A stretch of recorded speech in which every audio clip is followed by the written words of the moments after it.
informations. Mais est-ce que vous m'avez entendu le dire? Je l'ai dit à vos collègues moi-même. Et je ne vois pas comment je peux confirmer ce que moi-même j'ai dit. J'ai dit que j'ai adressé une lettre au chef de l'État. Alors, je ne peux pas avoir à confirmer ce que moi-même j'ai dit. Si vous l'avez entendu ailleurs, vous pouvez me demander, confirmez-vous avoir adressé une lettre au chef de l'État. Je vous dirai où l'avez-vous entendu. Mais je l'ai dit moi-même à vos collègues. À la Vous fin, ne l'avez pas dit? oui, mais je suppose que vos collègues ont eu à passer l'interview sur les médias, vos collègues qui m'ont interviewé.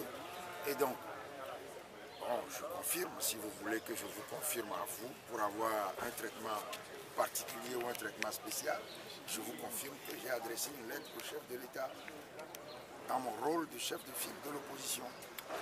Quel en était l'objet et pourquoi est-il nécessaire de le faire en ce moment précis?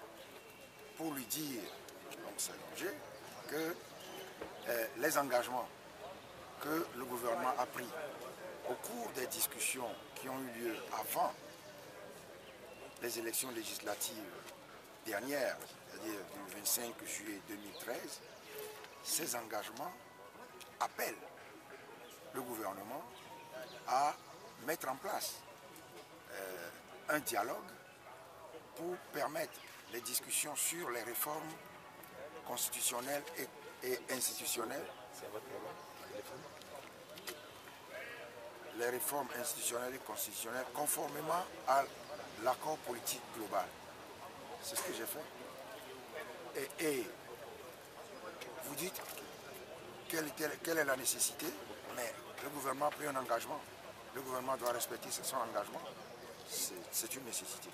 Mais au même moment, Monsieur le Président, je rappelle qu'il y avait eu au CPDC Renouvelé que les recommandations, les réformes constitutionnelles ont été débattues au cours de ce CPDC Renouvelé. Maintenant, aujourd'hui, il y a des gens qui demandent est-ce que vous ne pouvez pas vous contenter des recommandations issues de ce CPDC Renouvelé, puisque maintenant vous êtes au Parlement? Vous savez, les gens disent des choses. Nous faisons ce que nous estimons bon dans notre rôle d'opposition. Donc, nous avons fait ça. Je ne sais pas, je n'ai pas appris ce que vous venez de me dire là, que les gens disent ceci, les gens disent cela. Peut-être nous sommes informés de ce que pensent les gens, mais nous avons fait ce que nous avons estimé bon pour nous de faire. Alors, Monsieur le Président, selon les rumeurs, il paraît que le chef de l'État aurait dit qu'il n'a pas le temps pour répondre à cette lettre. Que pensez-vous de cela? Je ne veux pas avoir à commenter une phrase ou bien une affirmation que vous faites avec le conditionnel. Le chef de l'État aurait dit, moi ça ne me regarde pas. J'attends qu'il réponde à ma lettre. S'il ne répond pas, je saurai ce que j'ai à penser de cela. Mais je n'ai pas à commenter la phrase que vous venez de dire. Alors, au cas où il ne répondait pas, qu'allez-vous faire? Ah mais, vous pensez qu'on n'y a pas déjà pensé? On lui a adressé une lettre. Il a la possibilité d'y répondre, de ne pas répondre. Puis s'il ne répond pas, on avisera. Merci. Monsieur le Président, entre les locales de 2014 et la présidentielle de 2015, laquelle préférez-vous? Je ne préfère qu'une d'entre eux. Je souhaite que les deux soient organisés.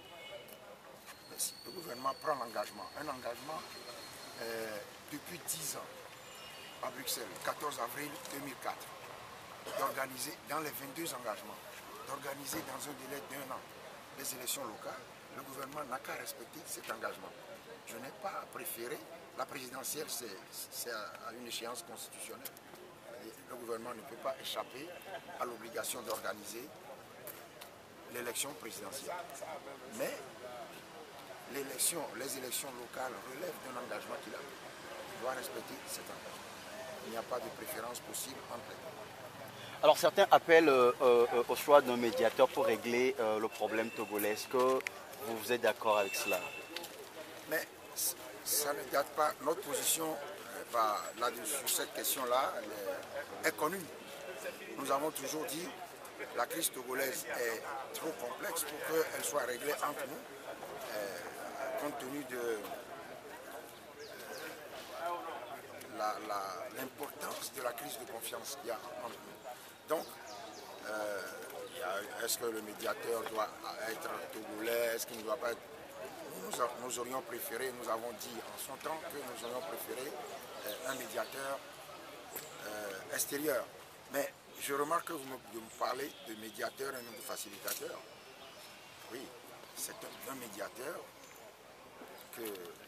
c'est un médiateur qu'il est nécessaire d'avoir, compte tenu de l'importance, de l'acuité de la crise. Blaise Compaoré par exemple? Monsieur le président Compaoré, il est médiateur depuis, ou facilitateur depuis 2006. Ça fait 8 ans. Je crois que son pays est agité par une crise. Peut-être qu'il vaut mieux regarder ailleurs. Il est peut-être occupé lui aussi à régler les problèmes de son pays. Merci. Je vous en prie.